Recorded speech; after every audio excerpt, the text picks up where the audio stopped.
Wait, so they admitted they knew about this, but still did it anyways?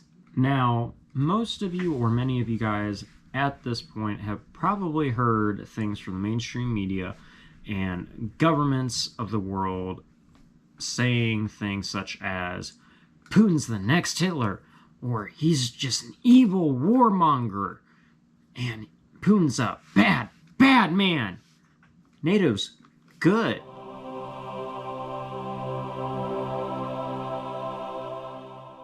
We had no hand in instigating any of this at all. We're just perfect little angels. Well, what if I told you that, NATO's push for expansion prior to the Russia-Ukraine conflict, CensorTube, you a bitch for not letting people say, actually, was something that was worrying Russian presidents for quite a while, but they also admitted to knowing about Putin, advocating for a peace treaty and his administration. But wait, I thought the mainstream plus NATO said that he was a bad, bad man. Well, it's actually a lot more complicated than just that simplistic ideology they've been pushing out towards you guys and shoving down your throats. But before we go ahead and get more into this though, cue intro.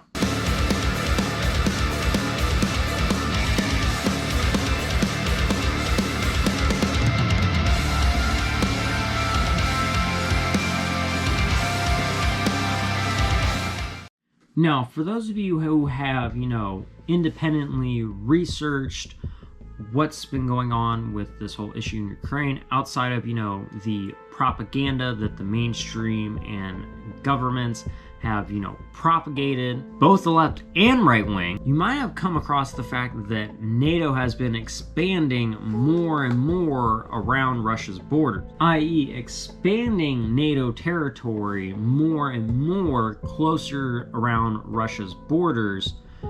Like they said, they wouldn't several times, even though it worried leaders of Russia.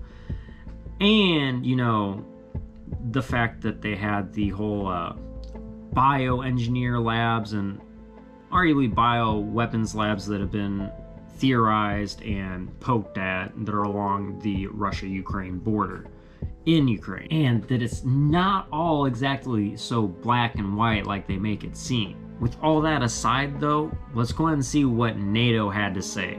And that was a precondition for not invade Ukraine. Of course, we didn't sign that. The opposite happened.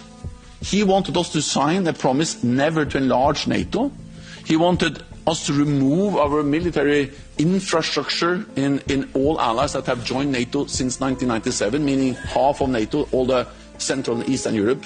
We should remove NATO from that part of our alliance. Remember, again, they instigated this heavily over a period of time when Russia had said on numerous occasions, or at least a decent amount of times, that it didn't feel very secure with NATO expanding itself so much, especially, pushing more into Ukraine, adding yet another country pressed right up against its borders. Yet they ignored this peace treaty and sat there and made soldiers push even farther into Ukraine, essentially just ignoring peaceful negotiations as a whole, or so it would seem. Now, I don't really believe by any means that Putin is in the right for what he did. That is never going to be the case because he invaded another country. That doesn't make it right, you feel me? And it's fucked up that he did that. Now, also, I'm willing to sit here and say at the same time that both of them are in the wrong here. It's ironic because they both don't really seem at this point in time to be doing anything to solve things peacefully. Continuing to make the 500,000+ death toll just go up. Not doing things peacefully like was stated to be done when both NATO and Russia signed the Russia-NATO Founding Act. Now, it doesn't really exactly seem that they're doing anything peaceful, neither side. And we're going to be focusing more on NATO here, but that doesn't mean by any means that, we are approving of what Putin is doing.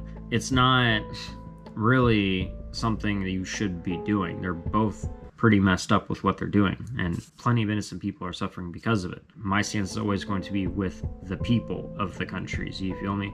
Ukraine and Russia, the good people who just want to live and enjoy their life. Now, the mainstream and NATO plus their countries have said that this is for peace, yet they sent in bombs over to Ukraine which kill indiscriminately by the name of cluster bombs. Psst, those are banned in many countries across the world because they, happen to most of the time kill innocent civilians.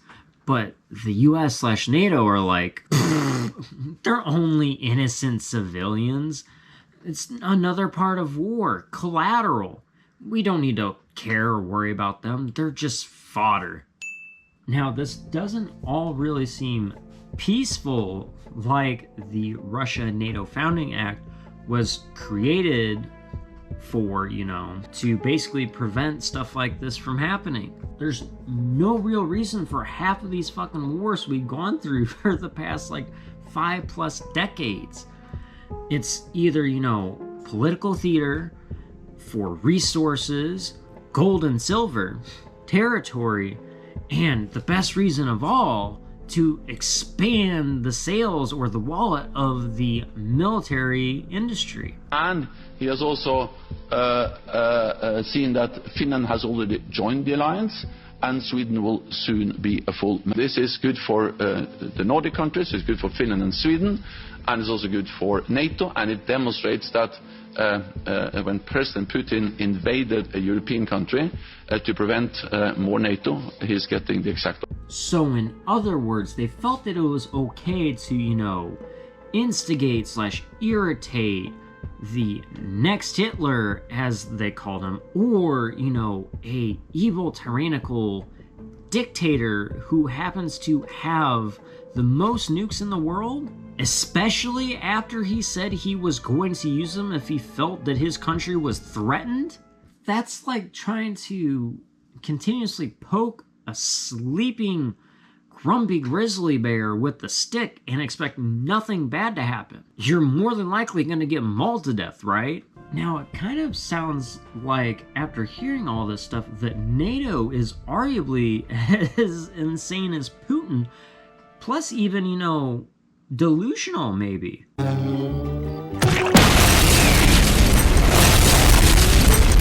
That's literally what can happen if all this shit is pushed enough. You'd think that over 500,000 plus dead people would be enough for them to want to end this shit. Nope, let's add even more.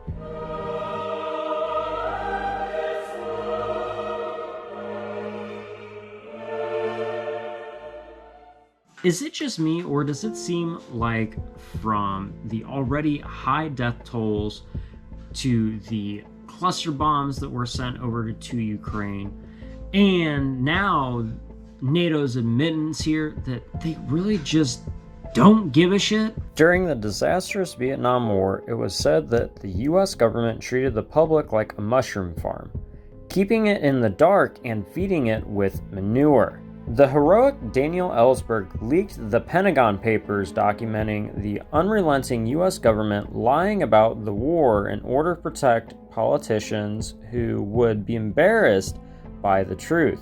A half-century later, during the Ukraine war, the manure is piled even higher. According to the US government and the ever obsequious New York Times, the Ukraine war was unprovoked, the Times' favorite adjective to describe the war. Do you not see the problem with what you've been saying/doing? We're not instigating enough, and there's not enough senseless killing/war going on, or us blaming Putin solely? No! Oh, then definitely need to, say more of the "we're the innocent heroes" and "Putin's bad." Then censor anyone with a dissenting voice on this, especially those who have a large amount of influence. Gotcha! Those who question this are being censored, blacklisted, and attacked by the mainstream media, etc., especially when they have quite a large following on any platform, plus are anti-war like Tucker Carlson and Russell Brand. This is what authoritarian regimes / dictators do to those who question them and, oppose their agendas. Also, while all of this propaganda is going around about this, what about Epstein's Black Book being opened and the case with all that stuff?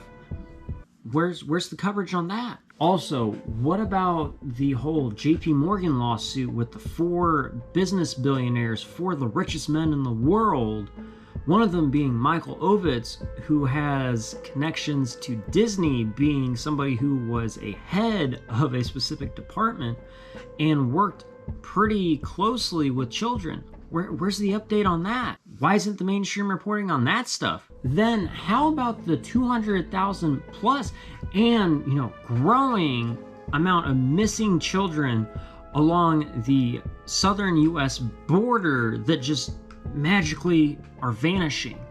Why aren't we reporting on all this stuff instead of the bullshit propaganda we keep seeing? Now that's enough about what I think. What do you guys think? My adoring tribe members, new viewers, etc. Let us know in the comment section down below what you guys happen to think about all this stuff going on in Russia / Ukraine, and how the Western world is kind of pushing itself, or the image of itself as, and just all the bullcrap going on with it. Would love to hear what you guys have to think in the comment section down below. And no judgment here. It's a free space, you feel me, and a safe space. I'm not here to judge any of you guys. None of us are here to judge you. You feel me? That's not what we're about here in this community. Now, if you guys did make it to this point in the video, as usual, please don't forget to like, share, comment, and subscribe. It really does mean a lot to me whenever you guys do this, and it also helps us to get further up in the YouTube algorithm to let others know about stuff like this and get this information completely raw and uncensored, unlike what they do over on the mainstream media.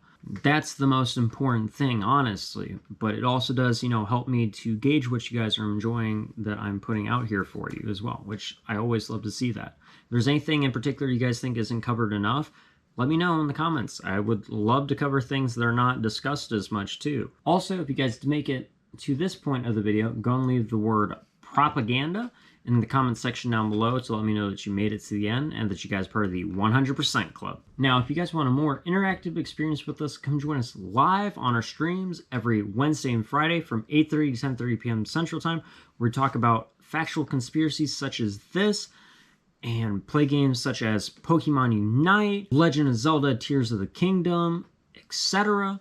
And we also, make some dark humor jokes, and you can see me rage on teammates for being stupid, a buttload of good things in general.